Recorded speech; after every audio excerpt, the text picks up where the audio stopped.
आप ऐसा नहीं कर सकते कि हमारे दादाजी को खाने में चिकन मटन बहुत पसंद था तो हम श्राद्ध में उनकी पसंद की चीजें बनाएं और उनकी फोटो के सामने रख दें, उनको बहुत अच्छा लगेगा। फिर तो गई भैंस पानी में। वीडियो को एंड तक देखिएगा, श्राद्ध का ये कंसेप्ट अच्छे से क्लियर करते हैं। पहली बात तो डायरेक्टली फोटो के सामने रखने से उन तक कुछ नहीं पहुंचने वाला, इतनी पावर नहीं है उनके पास। तो कभी भी सीधा पूर्वजों को भोग लगाने की गलती ना करें। आप भगवान विष्णु को भोग अर्पण कर रहे हैं ऐसा सोच के कुकिंग करनी है। विदाउट ऑनियन गार्लिक, शुद्ध सात्विक भोजन। वो सबसे पहले तुलसी पत्र रख के भगवान को भोग अर्पण करें, फिर वो प्रसाद महाभागवत ब्राह्मण वैष्णवों को चढ़ाएं और फिर वो महाप्रसाद पितृ देवता को अर्पण करें और पितृ देवता के माध्यम से वो महाप्रसाद हमारे पूर्वजों तक पहुंचेगा और उनको मुक्ति मिलेगी, उनको परम गति प्राप्त होगी। This is the right process of पितृ पूजा। श्राद्ध का रूट वर्ड है श्रद्धा, मतलब हमें श्राद्ध की विधि करते हुए ये पूर्ण श्रद्धा, कंप्लीट फेथ रखनी है कि भगवान विष्णु आउट ऑफ कंपैशन हमारे एंसेस्टर्स को लिबरेट करेंगे। भगवान में बिना श्रद्धा के श्राद्ध करने का कोई मतलब नहीं। अब ये श्राद्ध करते क्यों है? ये टाइम है ग्रैटिट्यूड दिखाने का, सेंस ऑफ ड्यूटी निभाने का। हमारे फोरफादर्स की वजह से हमें ये मानव शरीर मिला, परिवार मिला, गोत्र, कुल, धन, संपत्ति, पुश्तैनी घर, जमीन, समाज में एक आइडेंटिटी मिली। इसलिए हम उनके प्रति कृतज्ञता, आभार व्यक्त करते हैं।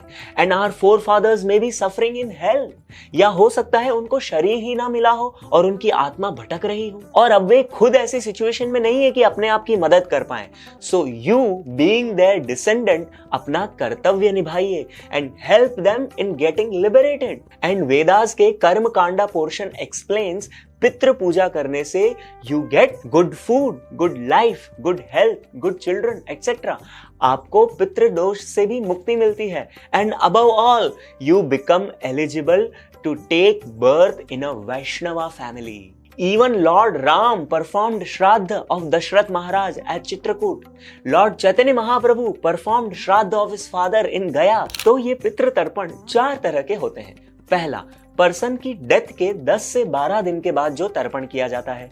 दूसरा, डेथ के 1 ईयर तक हर मंथ उनके डेथ की तिथि पर मासिक श्राद्ध। तीसरा, 1 ईयर हो जाने के बाद एवरी ईयर जिस तिथि पर उनकी डेथ हुई थी ये कहलाता है वार्षिक, या इसको बरसी भी कहते हैं। और चौथा, पितृपक्ष में उनकी तिथि पर, और अगर तिथि का नहीं पता हो तो अश्विन मास की महालय अमावस्या के दिन किया जाता है। पिंडोदका, पिंड प्लस उदका, यानी कि राइस की 3 बॉल्स एंड वाटर उनको ऑफर किया जाता है। भगवान विष्णु के अवतार वराह देव की लीला में जब उन्होंने धरती माता को गर्भोदका सागर से बाहर निकाला तो उनके टस्क पे मिट्टी चिपक गई। उन्होंने सारी मिट्टी हटा के एक बॉल या पिंड की फॉर्म में बना के साउथ डायरेक्शन में फेंका, जहां पर पितृ देवता उनकी आराधना कर रहे थे। तो पितरों ने एक्सप्रेस किया कि वे हमेशा ऐसे साउथ डायरेक्शन में ही पिंड के रूप में भगवान का प्रसाद लेना चाहेंगे। और हिरण्याक्ष से युद्ध के समय भगवान के ट्रांसेंडेंटल हेयर्स और उनका स्वेट धरती पर गिरा। हेयर्स कुशाग्रास और स्वेट ब्लैक तिल के रूप में धरती पर उत्पन्न हुए। तो पितृ देवताओं ने इच्छा की कि वे कुशाग्रास और ब्लैक तिल भी प्रसाद रूप में लेना चाहेंगे, और वो भी भगवान के भक्त के हाथों से। इसीलिए पिंडदान में ये सब चीजें चढ़ाई जाती हैं। पितृ देवता 3 तरह के होते हैं। पहला, पितृपति, यानी कि पितृओं के हेड, लीडर्स। ये 3 हैं, यमराज, सोमदेव यानी कि मून गॉड, और काव्य देवता। ये श्राद्ध के पूरे प्रोसेस को ओवरसी करते हैं। सेकंड, पितृगणा। ये सप्तऋषि के चिल्ड्रन हैं जो कि परम वैष्णव और ब्रह्मचारी होते हैं। ये ही एक एजेंट के रूप में काम करते हैं।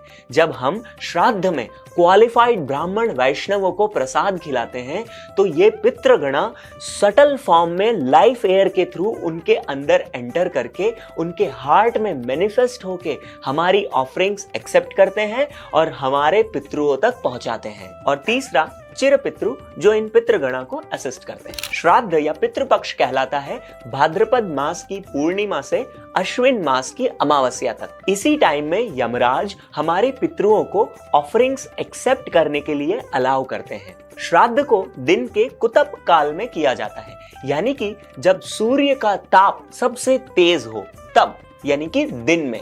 राइस पाउडर की 3 बॉल्स बनाई जाती है, गुड़, घी, दही के साथ मिक्स करके एंड ब्लैक तिल में कवर करके हाथ में कुशाग्रास पहन के चढ़ाया जाता है और प्रसाद गाय, कुत्ते, कौओं को खिलाया जाता है। श्राद्ध करने के बहुत स्ट्रिक्ट रूल्स रेगुलेशंस होते हैं एंड काफी कॉम्प्लिकेटेड प्रोसेस भी है। आप कोई भी रेंटेड हाउस, रेंटेड प्लेस पे नहीं कर सकते, खुद ओनर होने चाहिए। व्हाइट ड्रेस ही पहननी है, आफ्टरनून में ही करना है, जब तक श्राद्ध विधि नहीं होती तब तक पूरा उपवास रखना है। कुकिंग आपको या आपकी वाइफ को ही करनी है और विधि करते हुए किसी भी कंडीशन में गुस्सा नहीं कर सकते, किसी को डांट नहीं सकते। अगर ये कोई भी कंडीशन सेटिस्फाई नहीं हुई तो पितृ देवता चले जाएंगे और श्राद्ध इनकम्प्लीट रह जाएगा। So here I am giving you simplest form of doing श्राद्ध। अपने एंसेस्टर्स को याद करते हुए दिन में 12 बजे तक उपवास रखें एंड ये 4 चीजें आपको करनी है। फर्स्ट, गौ सेवा, गायों को चारा और अन्य चीजें खिलाइए। सेकंड, साधु भोजन सेवा, ब्राह्मण वैष्णवों को भोजन कराइए और उन्हें दान दीजिए। थर्ड, गीता पठन, भगवत गीता पढ़िए। एंड फोर्थ, हरिनाम संकीर्तन, सब लोग मिलकर हरे कृष्ण महामंत्र भगवान विष्णु के नाम का कीर्तन कीजिए। तो मिनिमम से मिनिमम ये 4 चीजें करना जरूरी है and in the mood of praying for our ancestors progress, their liberation. अगर आप हरे कृष्णा मंदिर में अपने पितरों के नाम से गौ सेवा या साधु भोजन सेवा कराना चाहते हैं तो डोनेशन का लिंक डिस्क्रिप्शन में है, आप ऑफरिंग दे सकते हैं। And last point but very important, देवर्षि भूताप्त नृणाम पितृणाम।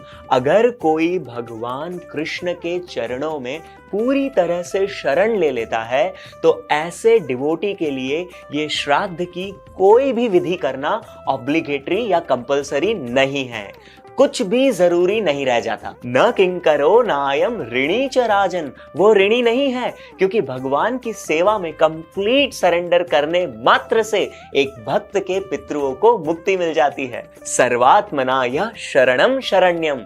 Ultimately try to become a pure devotee and your ancestors will automatically get delivered. Even Lord Narasimha Dev भी प्रहलाद महाराज को ये प्रॉमिस करते हैं। एंड श्राद्ध विधि करने से नेक्स्ट लाइफ वैष्णव फैमिली में बर्थ मिलता है, लेकिन गुरु की ब्लेसिंग से हमें इसी लाइफ में एक डिवोटी के रूप में न्यू बर्थ हो जाता है। In this way honor the memory of departed soul by your seva. Pray for their liberation. May they find eternal peace at the lotus feet of Lord Krishna. आपको useful information मिली है तो subscribe जरूर करते जाइए। We'll meet again. हरे कृष्णा।